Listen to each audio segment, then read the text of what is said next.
Okay, and moving on to design, that has been a pretty mixed bag too. Here's a list of their relatively recent chip families, and here's my very basic attempt at ranking them for how competitive they are overall without getting too much in the weeds. Xeon 6 seems very nice, and it's a sorely needed bright spot. Lunar Lake in my own testing has been pretty good, but not quite a home run. Meteor Lake was mostly disappointing, and Arrow Lake got pretty much demolished by the competition. So mixed result for a company, especially as they were supposed to get a big boost from switching to TSMC, but then they're probably also wildly distracted by the restructuring, so maybe not unexpected. Now, based on all of this, I honestly don't know if Intel will make it out of the valley of the death, if yes, how well, or whether they'll be sold off for parts halfway through. But the other question worth asking is whether Pat deciding to go down this specific path was the right choice, because there's clearly also a second available path. Intel could have just chosen to accept defeat in manufacturing and could have chosen to find a way to sell off its fabs. AMD did exactly that when they spun off theirs and called them Global Foundries, while Nvidia, who never owned foundries in the first place, is now worth 33 times as much as Intel and 4 times as much as TSMC. Clearly, chip companies without fabs can thrive. And maybe selling off manufacturing would have allowed Pat to spend all of their time and energy on making sure that they actually designed world-class chips. That might have allowed them to beat AMD or to fight back against the ARM threat, or the company could have prioritized their AI chip business with Gaudi. Nvidia is on track to sell about $60 billion in AI chips this year. AMD is looking at about $5 billion, while Intel will miss even its $500 million target. Intel could have focused on winning this market instead of focusing on trying to beat TSMC. It is still too early to say whether Pat's gamble will actually pay off, and to be fair, if it does, they could become one of the true giants of the industry. But this has been an extremely risky bet and also an extremely bumpy ride. Okay, and because you seem to enjoy hearing about corporate disasters, I want to tell you about another pretty insane one that you've probably missed. About 3 months ago, a company called National Public Data was breached and reportedly lost 2.9 billion records containing full names, current and past addresses, social security numbers, dates of birth, phone numbers, and more from citizens in the US, UK, and Canada. National Public Data is ironically a totally private company and one of dozens of data brokers that hoover up the entire internet to create profiles of you, without your consent of course, which they then sell to pretty much whoever is willing to pay. They themselves list investigators, background check websites, data resellers, and more. But we also know that even government agencies have decided that it's often easier to just buy data on you from data brokers than it is to do the spying themselves. But there's a silver lining to the story, which is that in these countries at least, you actually have the right to have your data deleted from, for example, a data broker, which apparently in the case of National Public Data actually worked. Quote, the database does not contain information from individuals who use data opt-out services. And Incogni's data removal service is what I use for this, and you can see that they've already successfully deleted me from over 80 such data hoarders so far. That is an insane number. Incogni finds which databases you are in, they send the requests on your behalf, they deal with objections, and they keep doing this even after you are deleted, so data brokers don't just add you back right again after they deleted you, which is why this is a subscription. They support multiple email addresses and 3 physical addresses with a single subscription, plus they're also family plans. Now again, the removal only necessarily works in places that have legal frameworks requiring it, but that's a pretty good selection already. To sign up, be sure to use my code TechAltar to get an exclusive 60% off an annual Incogni plan. That is incogni.com/techaltar for 60% off, and I'll see you next Friday.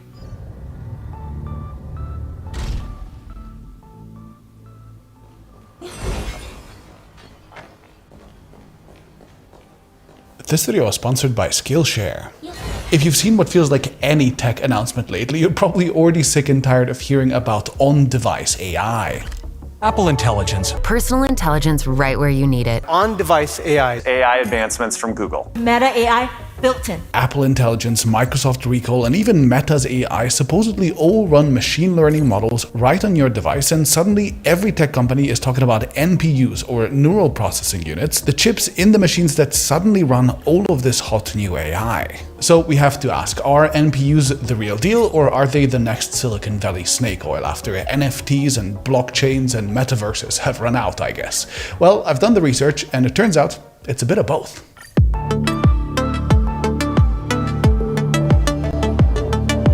This is a close-up picture of a modern high-end laptop chip from Apple called the M3 Max. It is an SoC, or a system on a chip, which means that it includes many different kinds of processors all packaged together. Here's the CPU, the central processing unit, along with its various cores and caches. Here's the GPU, the graphics processor unit. Here are the specialized parts that handle your displays and your I/O, which is basically USB ports and Thunderbolt ports, etc. And perhaps most interesting to us, here is the NPU, the Neural Processing Unit, or as Apple likes to call it, the Neural Engine. Now straight away, for the amount of hype that all the tech companies have given these NPUs, I kind of expected them to be bigger, like physically. On the M3 Max, even boring parts of the chip, like the display engines and the I/O, take up roughly 5 times as much space as the much hyped Neural Engine. Interestingly, the M3 and the M3 Pro use the same size NPU as the Max does, so as the chips get smaller, the NPU proportionally gets bigger, and proportionally, the NPU gets even bigger when we get to the really small chips like the A17 Pro used in the iPhone. Obviously, size, or what the industry calls die area, is at an extreme premium in all of these devices, and in the next clip you'll be able to hear how chipmakers definitely think that allocating a lot of it to the NPU is a real trade-off. You guys are always pushing us to give you more. You're always saying, more tops, Lisa, more tops. That was AMD's CEO, Lisa Su, implying that Microsoft really pushed them to prioritize the NPU over adding something else like more CPU cores, for example. So to sum things up, we can see 2 pretty clear decisions made by the industry so far. First, while NPUs are growing in importance, they are still relatively minor parts of our chips. And second, they are clearly a higher priority in smaller devices and a lower priority in the bigger ones. There is a direct correlation with size, and this holds true beyond just the 4 Apple chips that we've looked at too. NPUs have been common in smartphones since 2017 already, for 7 years now, and they can be found in loads of modern smartwatches and even in chips powering tiny devices like the Meta Ray-Bans. Meanwhile, in PCs, they are just now starting to roll out. That's a pretty clear correlation, and now to understand why NPUs actually matter, let's take a look at the concept of accelerators. Your computer is a math machine. All it does is calculate things. Every pixel, every sound wave, every character of text at the end of the day is represented by your computer as a series of numbers, which it then does maths on. In the early days, all of this math was done on the CPU, a single general-purpose math machine. CPUs are built to be super precise and also flexible, so they can do any type of calculation that your computer could need, including really complex logic using huge numbers, etc. But computer scientists have pretty quickly realized that many calculations simply don't need this amount of flexibility or precision. Take graphics, for example. On a 4K display, you have roughly 8 million pixels, and you'd want to refresh these at least 60 times a second. That is around 500 million updates per second. Now, the math for calculating each and every pixel is super simple, but doing it 500 million times every second is quite the challenge. And this math is exactly what GPUs, or graphics processing units, are good at, with the best ones currently having over 10,000 compute units. These are much simpler than the big cores of your CPU, but they're designed to run in parallel, so they can do a ton of small calculations very quickly. Besides GPUs, there's also tons of other accelerators, such as video encoders and decoders, or image signal processors built into every phone to handle the math needed to make your cameras work, etc. The idea here is pretty simple. If a calculation has to be performed again and again and again, it might be more efficient to just build a brand new chip for it that is dedicated to this calculation than to have your CPU do it. And that brings us to the newest accelerator on the block, the NPU, an accelerator built to run the math behind neural networks. Neural networks have for years now been used, especially on mobile devices, to power everything from autocomplete on your keyboard to detecting which parts of an image count as background to be blurred in portrait mode, but also for detecting faces in Snapchat so filters can be drawn on them, or for powering more accurate and faster voice dictation, or for turning sensor readings into useful information like, step counts or heart rates or crash detection, etc. Tim Cook, for example, has claimed that around 200 different models are running on the iPhone already today. To be clear, the vast majority of that actually predates the current generative AI hype, and while many marketing departments would now like you to believe that neural networks are somehow magic, the good news is that they're actually just math. Or depending on how you see things, that might actually be the bad news, because we're now going to have to do a little bit of math together. And I promise you, I kept everything as simple as possible. I even made a little neural network just for us. So welcome to the dumbest neural network possible. This is Martin's image recognition machine. Let's just call it MIM. Okay, so the point of this network is that you can feed it an image that consists of exactly 4 black and white pixels, and the network can then tell you if this image has a diagonal line either this way or that way. That's it. It's the tiniest, most primitive cousin of an image recognition model. The model consists of so-called neurons, which are really just memory cells that hold a number, and then these are arranged into layers, which are then connected. And these connections all have specific numbers called weight associated with them, which I'll explain in a little bit. So in our 4x4 image, let's assign a value to each pixel, 1 if it is white and 0 if it is black. This way we can express any of our images with just 4 numbers. We can take these 4 numbers and then input them into the first layer of our model, which we'll call the input layer for very obvious reasons. That's right, we've now given the model our image as an input. Meanwhile, the output layer has 2 neurons. I made it so that if the first one is at 1, it means that the image gets recognized as having a diagonal line like this. If the second one is at 1, then the diagonal line should go like this, and if anything else is shown, there is no diagonal line detected. So our 2 output neurons are configured to tell us if the diagonal line goes like this or like this. Hence, image recognition. And the calculation goes like this. Take the first value from layer 1, multiply it by its weight, and add it to the first neuron on layer 2. Then you do the same multiplication and addition for every single neuron and connection in the network, and you'll get a result. Our simple network accurately shows a 1 for this diagonal line here. If we take the other diagonal line as input into our system, it correctly shows a 1 in the second neuron, and if we pick any other combination of pixels, we get something other than a 1. So this network correctly identifies our images. Yay! Why does it do that?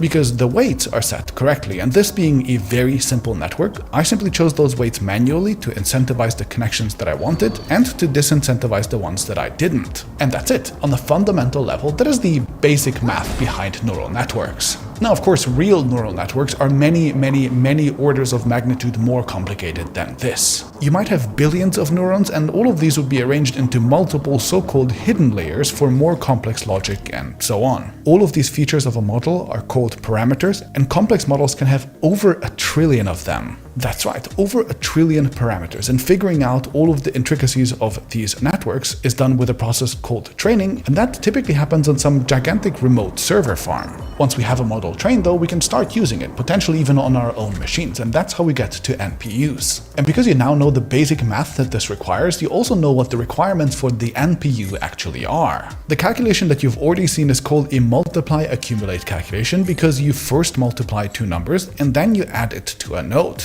Then you multiply 2 more numbers and you add that to the same node, and so on. You multiply and you accumulate, and that's basically it. In the real world, you might also add a few other things like biases and activation functions, which I won't explain in this video. And you'd also structure these calculations as matrix multiplications, but a multiply accumulate calculation is the basis here, and this task has some very obvious characteristics. First, the calculations themselves are actually extremely simple and repetitive, but we might have to do billions of them a second. So we really want highly specialized hardware with many simple compute units working in parallel. Second, we need a ton of RAM because a model has to be loaded into memory with its potentially billions of parameters basically all at once. This is why Copilot Plus PCs require at least 16 gigs of RAM, and why iPhones with less than 8 gigs of RAM won't be eligible for Apple Intelligence at all. The amount of RAM directly impacts how smart of a model you can use on any given machine. Third, the NPU also needs its own ultra-fast cache to store the results of its billions of small calculations without having to talk to the main system RAM each time.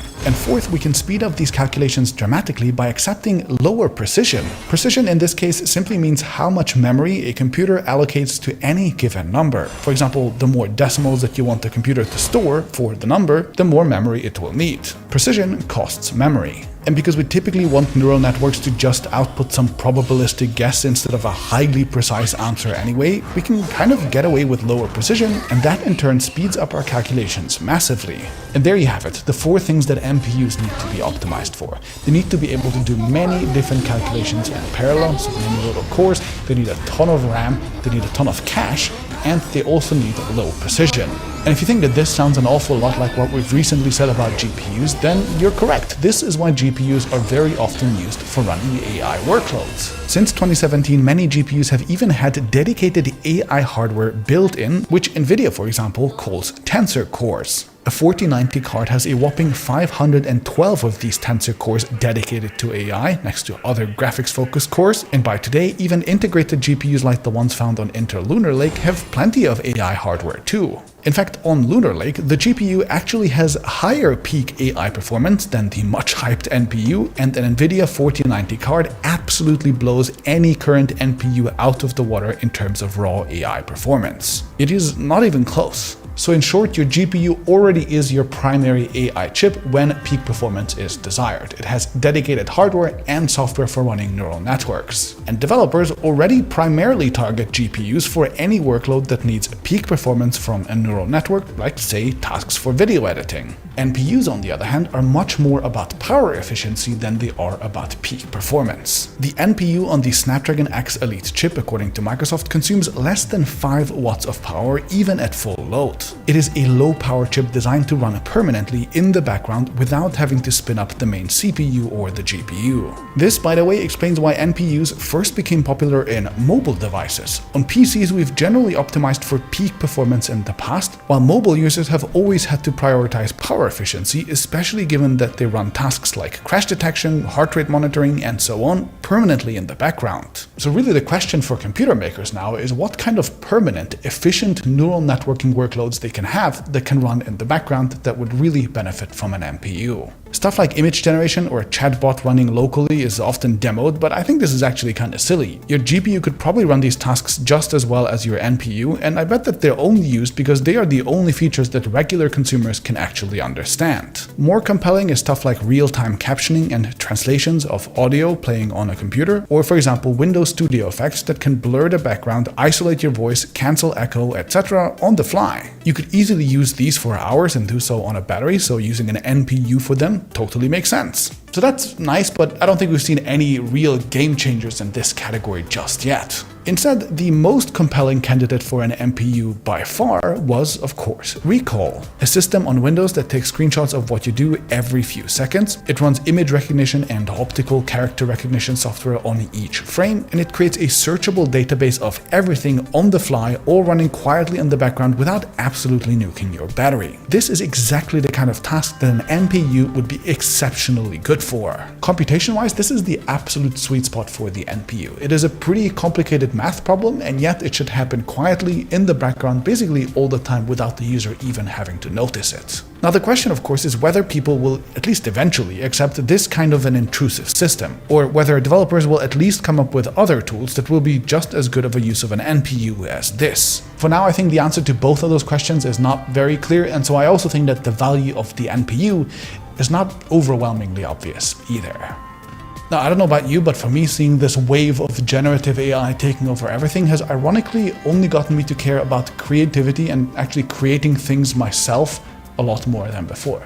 Not prompt engineering, but like actually creating stuff. And for that, I've been spending more and more time on Skillshare. I'm particularly obsessed with Affinity Photo, which is the program that I've been making my thumbnails in recently, and I was watching this fantastic 6-hour Skillshare masterclass to get a lot better at it. You might prefer illustration or graphic design, or God forbid drawing things by hand, or here's an idea. Maybe you want to learn how to make really good video essays, and would you look at that? Researching and writing for YouTube. How to make a great video essay. This is a Skillshare class with a complete breakdown of my personal thinking process and workflow, and just to toot my own horn a little, it's really damn well received. I genuinely really liked making this class. Whatever your creative field of interest is, Skillshare is the largest online learning community, so they have the right class for you, and the platform is custom designed to help you learn. There are no distractions, you get to submit class projects and discuss with fellow students, and recently they've also introduced learning paths, which kind of chain together classes in a curated way to get you really deep into a topic. The summer is my favorite time to step back a little and to start working on either some hobby projects or my work-related skills that I've been neglecting over the years, and for both of those, Skillshare is excellent. The first 500 people to use my link in the description will receive a 1-month free trial of Skillshare, so get started today. I hope you check out my class as well, and I'll see you in the next video.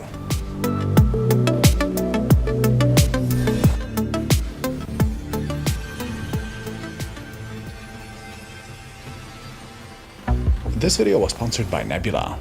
The first iPhone cost $499 at launch. Adjusted for inflation, that would be $756 today. Of course, even baseline iPhones cost more than that today, and the Pro Max models go for even more, but back when this device launched, it was considered staggeringly expensive for a phone. $500 fully subsidized with a plan? I said, that is the most expensive phone in the world. Even Apple agreed, as the company slashed the price of the next iPhone by half and kept prices below $200 for years. But then, of course, the prices absolutely exploded and have kept creeping upwards ever since. And not only did those high prices not scare customers away, the high-end models seem to have attracted them even more instead, with every major brand racing to expand their flagship portfolio.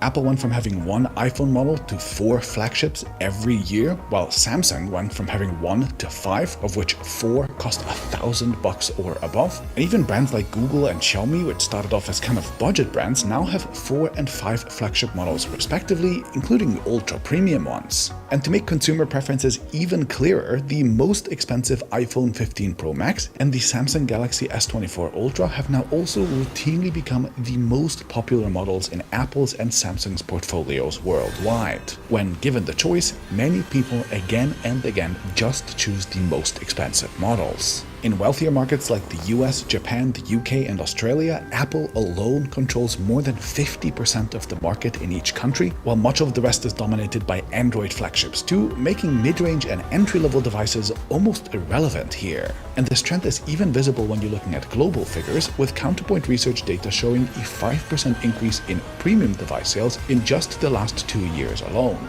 The industry calls this trend premiumization, and it appears to be completely unstoppable despite all the pushback in the public discourse. Survey after survey has come out over time, implying that very few would ever consider buying the most expensive models, and at every big price jump, like when the iPhone X breached the $1,000 mark for the first time, for example, headlines everywhere declare things like, quote, "Most Americans won't pay exorbitant smartphone prices." And yet, in reality, they very much do. Every statistic, every company presentation, every market analysis that I could find says that consumers basically can't get enough of high-end phones. So what is actually driving this trend, and when can we ever expect it to stop?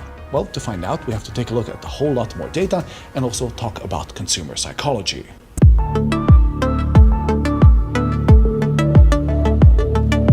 When I worked for Oppo in China around 2015, the general logic among all the Chinese phone brands that I knew was the following. Brands segmented the market roughly into entry, mid-range, and flagship models, and each segment was assigned a completely different job. Entry-level models typically weren't expected to generate any substantial profits, but they could be sold in huge quantities. This added potentially tens of millions of units to a device maker's overall sales, which created economies of scale for the entire brand and made it a lot easier to negotiate with suppliers, retailers, carriers, basically everyone. On the other side of the spectrum were flagship models, which were actually a huge gamble. The company had to spend a lot of money developing new high-end technologies, and they had to maintain complex supply chains for these devices as well, all while the consumers might or might not actually value all these new innovations. These devices often flopped commercially and never made enough money to pay back those upfront costs, but they were essentially halo devices whose primary job was to raise the brand image of the company and to show that the company was innovative. Meanwhile, the mid-range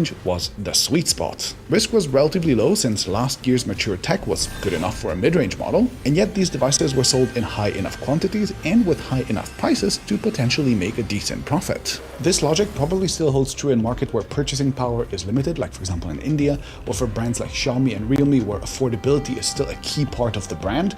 But in many places, premium devices have become so ubiquitous that they're kind of the only thing that matters. Take Germany, for example. If we take phones costing more than 800 euros or about $800 US as the cutoff point for being clearly premium, then we can see the following picture emerge. In 2019, these models were a relatively small part of the market, and meanwhile the segments below it were all pretty substantial too. But then, over the years, this dynamic completely flipped. over 70% of the market is now expected to spend 800 euros or more on a phone, and the fastest growing segment is the ultra premium one, where prices are above 1,200 euros. Those are the iPhone Pro Maxes, the foldable phones, the Galaxy S24 Ultras, and the like. This single ultra-premium segment alone now sells more units than the entire 3 bottom segments combined. And to put that in another way, if you bought a baseline Samsung Galaxy S24, a current generation flagship smartphone that Samsung officially sells for 749 euros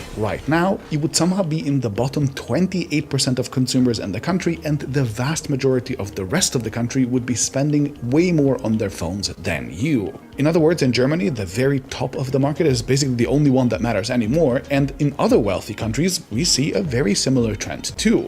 Now, if I'd asked you 5 years ago to make a prediction, I think a reasonable prediction would have been to say something like, I don't know, mid-range phones and budget phones are improving so quickly that maybe in the future, aka now, many people wouldn't need to buy a flagship anymore, so prices might actually go down. But quite the opposite happened, and there's a few good reasons for that. So first, the smartphone companies got a lot smarter about selling you on expensive stuff. This starts with the huge rise of trade-in offers, which helps people spend more in 2 distinct ways. First, they take this thing out of a high price tag at the point of making the actual purchase, but then second, they also make the consumer feel like a more expensive phone is okay, since they can expect to recover some of that price at a later time with relative ease. Now, beside that, a bunch of brands have also told me off the record that the huge increase in popularity of smartwatches and earbuds really helped them here as well. For example, a $1,000 phone might be seen as pretty expensive on its own, but then throw in a supposedly discounted smartwatch for another 100 more, and suddenly it seems like you're getting a great deal. And on top of that, of course, buy now, pay later options have also joined the likes of carrier subsidies, which further reduced the upfront cost of each purchase and made it easier to accept higher prices by spreading them out over time. But it's not just trickery that is driving the increase in prices either. Smartphones have genuinely become a lot more useful to most people over time too. In many countries, the average person now spends more than 5 hours on their phone every day, which is not only a staggering amount, but is also somehow still on the rise. Meanwhile, phones every year also take up a higher and higher portion of our digital lives, so assigning more of our electronics budget on our phone instead of our PCs, tablets, and TVs also becomes easier. Counterpoint research also told me that people are holding onto their phones longer and longer each year, as we went from less than 3 years to almost 3.5 globally on average in just the last 2 years. And we also can't forget that over time, phones have quietly become our banks, our personal IDs, our boarding passes, our car keys, our public transportation tickets, etc. And for people like me, even genuine tools of work. So in a way, it's kind of rational that people are willing to spend more on a device that they keep using for longer and use more every day. Okay, so the prices are going up, and you might be wondering if it's just because the fat cat managers at these electronics companies are getting richer at our expense, or if we as consumers are getting more for our money as the prices get increased too. Now, going back to our German example, we can see that despite fewer phones being sold in the market, the companies actually made more revenue on average, which in other words means that in this market at least, prices have increased faster than the sales have dropped, so the prices have actually led to increased revenues for the industry. So I bet management is very happy about having higher revenues, but one thing that I couldn't quite find any evidence for is companies also increasing their hardware margins over time. In fact, if anything, I've kind of found the opposite. I looked at the so-called bill of material cost estimates for both a bunch of old and new iPhones and Samsung flagship phones as well, and I put these numbers up on screen here. These represent the direct cost of manufacturing each phone. Now, my model selection is a little bit random because the figures aren't publicly available for every single model, but even like this, we can see a very clear upward trend in cost over time. And if we also put the official launch prices there for the comparison, we can also calculate a very crude estimate for company margins. For Samsung, we can see that the margins are more or less the same, if not even just very slightly lower than they were back in the Galaxy S7 era. And meanwhile, for the iPhone, we can actually see a pretty clear decrease in margins from above 60% down to closer to 50%. Now keep in mind that these are estimates from various different analysts, not the actual final costs from the companies directly. Plus, I've chosen a random selection of models basically, so don't think too hard about the actual dollar costs and percentages, but just the overall trend. And the trend is that neither Apple nor Samsung seem to have increased their hardware margins over time, so phone prices going up in this case is not necessarily a direct result of corporate greed, but simply companies making more and more ambitious devices. Adding more cameras, bigger screens, titanium frames, and so on all cost a lot of money, and whenever brands choose to include these, people have generally, so far, been willing to pay for the upgrades. And looking at the current numbers, I think this trend of premiumization is likely going to continue for a good while still. Leaks are already showing Huawei preparing to launch a triple-screen foldable phone because I guess why not? All the new phones will now try to convince you that you'll need enough compute to run massive AI models locally on your device. And I don't see why we would stop at 3 or, I don't know, maybe 5 cameras when we could have 17 either. How far we'll go, only time can tell. Now you might be wondering how this trend of premiumization is playing out differently across different countries, and in fact, there are pretty big differences between the geographies. I have a whole separate video breaking this down on Nebula because the analyst from Counterpoint who helped me research this video was super helpful in explaining his findings on this topic. Now, a quick disclaimer, Nebula prices are actually going up starting on the 1st of September. They're still going to be extremely fair at $36 a year with my code, but do be aware of the change. To make things even more fair, we're actually letting existing subscribers skip this price bump, and so fun fact, if you sign up before the 1st of September, you'll actually get the old rate of just $30 a year and will be grandfathered in past the increase as well. Kinda cool. Either way, I thought you should know that in advance. Nebula has a ton of exclusive videos from me, just like this interview, and it's also full of Nebula originals and bonus videos from other brilliant educational creators like Wendover Productions, Polymatter, Neo, and more. It's the best way to get more content from the creators that you already like, and also the best way to support us in helping us create more ambitious projects for you. My link, go.nebula.tv/techalta, which is also in the description, gives you 40% off, so be sure to use that when you sign up. And if you don't like ongoing subscriptions, the lifetime offer still stands too and remains unchanged in price. So check it out, and I'll see you over on Nebula.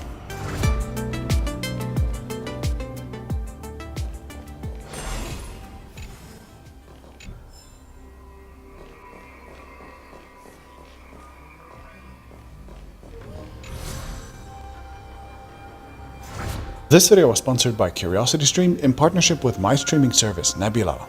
These are some of the most iconic early smartphones. The original iPhone from 2007, the first proper Android phone called the T-Mobile G1 from 2008, and Samsung's first flagship in the Galaxy S series. Compare these with their modern counterparts and the difference is quite literally huge. We now have bigger screens, faster processors, multiple cameras, and of course, much improved battery tech as well. Apple, Google, and Samsung have all approximately tripled their battery capacities in the last 12 to 15 years, and they can each charge those batteries at least 5 times as fast now too. And when it comes to pushing the limits of battery tech, these 3 brands are actually some of the most conservative ones. Their competitors frequently hit 6,000 mAh or more in phones, and charging speeds have also reached 150 watts in mass market phones these days. That's a 30x improvement. And yet, if you were to ask the average person which part of their phone has improved the least over the last decade or two, they would probably point their fingers at their batteries, and they wouldn't be wrong. So in the 86th episode of the Story Behind series, let's talk about how our phone batteries have evolved until today, what our challenges are currently, and where we might be going next.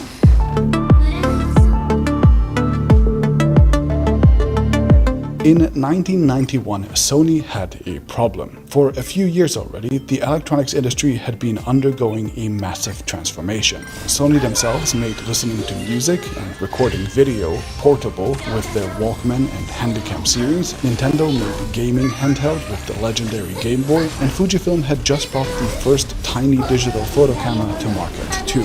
Huge new brands and product categories were built from scratch by making electronics portable in these years, but the industry was still stuck with single-use alkaline batteries and terrible recharging options that were hardly going to cut it in this new era. So, for their newest Handycam, the Japanese giant decided to turn to a type of battery that had been stuck in research labs since the 60s: lithium-ion batteries. It was a huge bet. Nobody had been able to make them commercially viable in the past, and most battery makers simply refused to take a chance on a new technology when it was not only unproven, but could also make their own existing factories obsolete if it ended up working. So Sony took the risk into their own hands and made the first commercially successful lithium-ion battery themselves. And to say that their inventions were a success would be a massive understatement. This is a typical graph scientists use to measure the benefits of one battery over another, and compared to the types that came before it, lithium-ion batteries initially looked roughly like this. Notably, they were flammable and they were initially pretty expensive, but in exchange they held up well to hundreds of charge cycles, and most importantly, they were much better than their competition when it came to both how dense they were, both in terms of weight and size, and also in how much current they could output. In other words, they were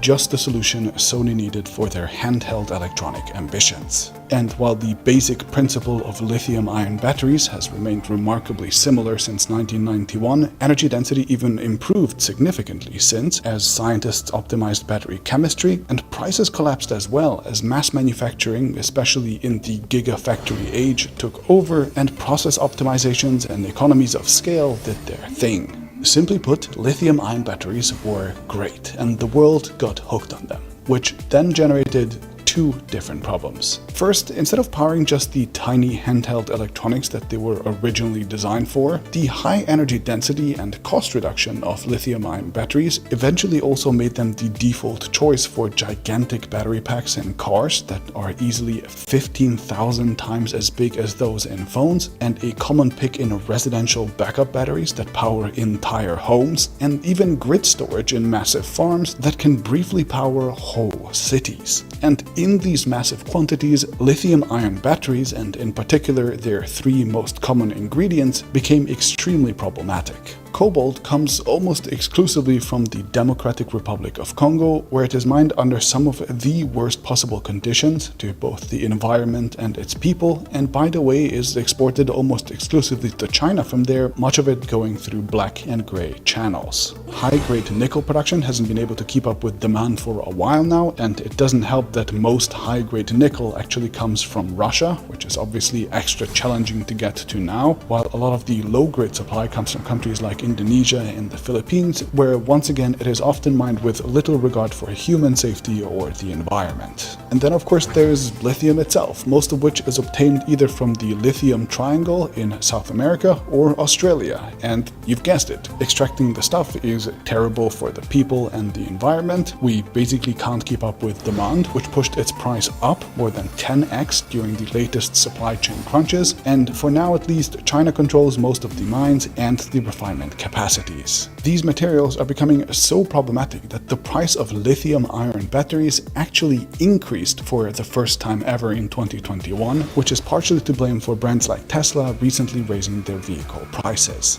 So that's problem number one. Lithium-ion batteries are so good that we actually want to put them into basically everything. But with those quantities, there's essentially no way to get those materials in a way that is even remotely sustainable on a human, environmental, or even geopolitical level. But second, they're also kind of just not good enough anymore. Our electronics have been stuck with essentially the same battery tech from the 90s. Computing power famously follows Moore's law, doubling every 2 years or so, which gives it exponential growth, and we see that other semiconductors like memory chips and camera sensors, well, those improve at very fast rates too. Lithium-ion batteries, in contrast, needed about 10 years to double their energy density at the beginning, and they have basically shown slow linear growth, not fast exponential growth. Now, according to the charts that Counterpoint Research exclusively sent me, which I'd like to thank them for, it is clear that battery capacities in phones have increased in size regardless. On the Android side, more than half of the new phones that are sold now have batteries with capacities of 5,000 mAh or more, which is huge. And over on the iPhone side, we can see significant growth as well, even if their progress goes back and forth a little bit more. But average phone battery capacity, at least on Android, has only improved about 50% in 4 years, which is a much slower rate than any of our other key components, and much of those improvements simply came from including physically larger batteries in phones, not really from improving the batteries themselves. That is far from ideal, and it means that batteries are actively holding progress back as we could move to more powerful phones or other gadgets like wearables and implants getting even smaller if it wasn't for the batteries. In other words, we clearly need new battery technologies,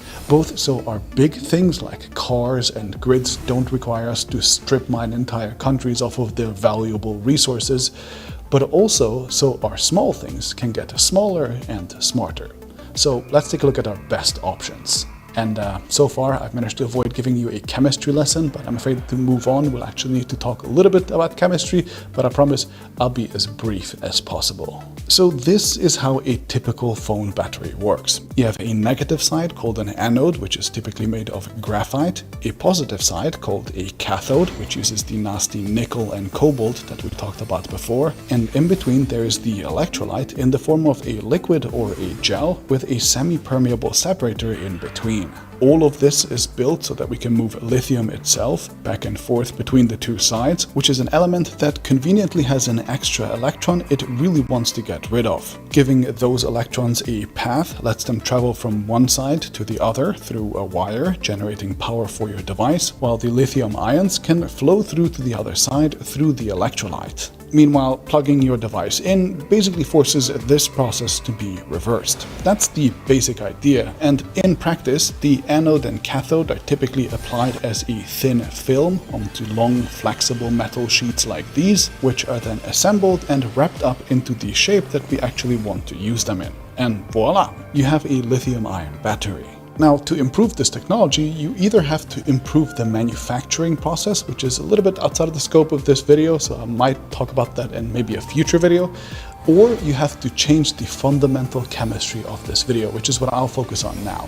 So let's take a look at our most promising candidates. To begin with, you could swap the lithium itself for another charge carrier. Remember, we use lithium because it has an extra electron that it really wants to get rid of. Well, so does sodium, which makes it a promising candidate, and indeed, sodium-ion batteries have received a lot of attention lately. Sodium is incredibly abundant everywhere and doesn't need nickel and cobalt in its cathode either, meaning that you can skip killing kids in the Congo and destroying coral reefs in Indonesia to get it, and sodium-ion batteries are also much less flammable, so it's unsurprising that Reliance Industries, one of India's largest conglomerates, and CATL, China's leading battery giant, have both made big bets on this very promising technology, with CATL having announced mass manufacturing EV batteries already. The only problem with sodium is that it's a much bigger and heavier element than lithium, so you can't really make batteries as dense and light with it. CATL's claimed density is significantly below that of lithium-ion batteries, meaning it might work great for cars and grid storage, but is unlikely to work for small electronics. In fact, lithium is the lightest element that has an extra electron that it wants to give away, which is why we kind of chose it in the first place, and it's really unlikely that we'll find a really good replacement for it in the near term, at least for consumer electronics. So let's move on to what else we could change. Our remaining options are replacing the cathode, the anode, or the electrolyte. Over the years, we've gone from liquid electrolytes to polymer-based gels, making so-called lithium polymer or LiPo batteries, which are more dense, less flammable, and pretty common in electronics by now. And the next big jump might be completely solid electrolytes, like various ceramics. These would be the so-called solid-state batteries that you've probably heard about a lot in the last few years, as almost every EV maker in the world is touting them as the holy grail, magically improving everything from energy density to charging speeds, reducing flammability, and it could probably also make you coffee if you asked it nicely. Most recently, Toyota has announced that they have cracked the code on them, so they can release them in their first mass-market hybrid car in 2025, which sounds great. The problem is that solid-state batteries are notoriously hard to actually make, and tons of other companies like Fisker and QuantumScape have made similar claims in the past that they later had to walk back from, so for now they seem like an amazing technology that's just a few years away every few years. So that's maybe a little disappointing, but the good news is that progress on cathodes and anodes is actually a lot more concrete already. So-called lithium iron phosphate batteries that swap the problematic nickel and cobalt in the cathode for much more abundant and less problematic materials like iron are pretty common by now, and while they can't quite match traditional lithium-ion batteries on energy density, they are an attractive choice for bigger projects like grid-scale storage. For phones though, perhaps the most exciting technology that has actually shown real breakthroughs already comes from the anode, where scientists are replacing the graphite with silicon. Silicon is not only endlessly abundant, it could also theoretically have 10 times the potential energy density as graphite, so getting that swapped would offer a massive potential improvement. The problem in the past was that unlike graphite, silicon actually expands and contracts up to 4 times in size as you move lithium ions in and out of it, which is obviously a huge structural problem.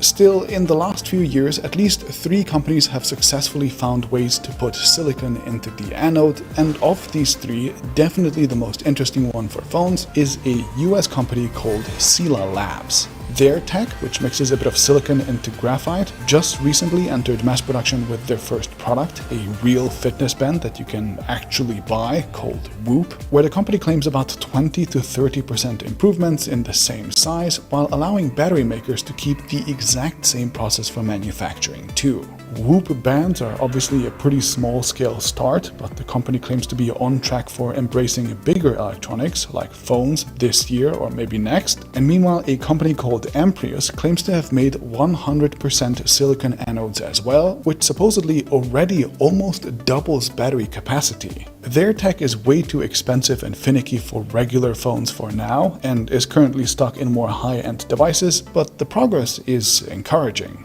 In other words, if there is one battery technology that I'm hopeful will actually come to phones in the next year or 2 or 3, it's silicon anodes. And while 20 to 30% improvements aren't like the quantum leap that all of us are hoping for, it's significant progress regardless, and this is just early days for this technology, so we might actually get more out of it in the future. Now, to make up for the inability to significantly improve battery capacities in the last decade or two, phone makers have realized that the variable that they can actually meaningfully tweak is charging speed. And that is an area where they have actually made massive strides, both in speed but also safety and convenience. Tiny charging bricks like this one from Oppo can now safely output an insane 50 watts, and for comparison, this is an already small 30-watt MacBook Air charger. Phones with Oppo's new 150-watt charging will supposedly survive twice as many charge cycles as the industry requirement, and the company has even teased 240-watt fast charging to be coming soon as well. I've actually had a fantastic in-depth conversation with some folks over at Oppo who explained all the nerdy details of just how their whole fast charging magic works to me, and so I've made a dedicated video about fast charging tech, which is exclusively available on Nebula, together with a second bonus video this week, which is a fantastic 30-minute interview I conducted with Peter Richardson, research director at Counterpoint Research, where we discussed various battery trends and technologies in detail. If you liked this video, I think you will really enjoy those as well. And if you don't know Nebula yet, it's a premium video streaming service built and owned by me and other fantastic educational creators like Real Engineering, Polymatter, Wendover Productions, and more. Nebula is a great way for us to fund videos on really niche topics like fast charging tech that might not find a big enough audience on YouTube to be financially worth it, or really sensitive content like Real Engineering's brilliant series on the Battle of Britain, or Real Life Lore's series on modern conflicts that would probably get demonetized here on YouTube. It also hosts all of our regular YouTube videos, free of ads and nasty tracking of course, and often even early access, and subscribing is a great way to get more from us while also supporting our work.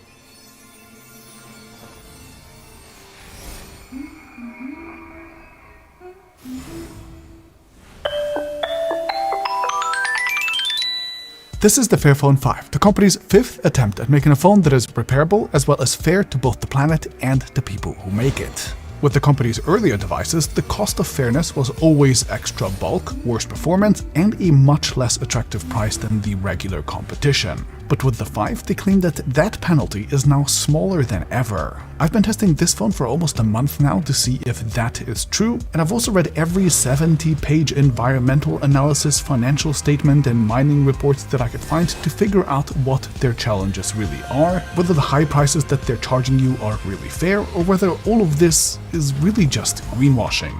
Or I guess it would be fair washing in this case, but anyway, while I was researching that, this also happened. We are in the process